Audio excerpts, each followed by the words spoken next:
masyadong nagmamadali. We are going, unang-una ma'am, ang reglementary period, mamalasin naman kami pag hindi namin ginawa ang trabaho Bakit? namin. Anong reglementary period? Anong period yun? The Article Dahil 125 sinabi na nga ni Executive Director sa ating PCTC, na diffusion lang naman yun eh. Wala nga commitment pinag-uusapan dun eh. Wala nga red notice, pambira eh. There is a warrant. Takal-takal na ni Arnie Tevez eh. Wala pa rin, di ba? This is Ba't kayo the- nagmamadali? Ano yung reglementary period mo? May I refer you to the SOJ, ma'am, if the SOJ wants to answer that. Hindi ba pwede kayo na muna? Mauna lang kayo, tapos sa si SOJ. Pwede? Okay, ma'am. Okay.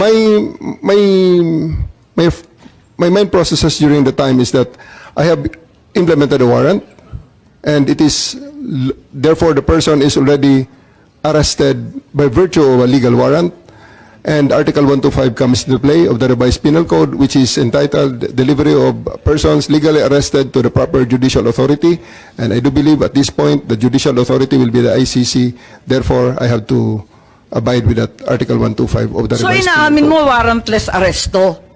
Kasi yung Article 125 ng RPC does not apply kung may warrant. So inaamin mo walang warrant. At the many stages, ma'am, all the many other, Hindi, among make other up your laws. mind, General Torre.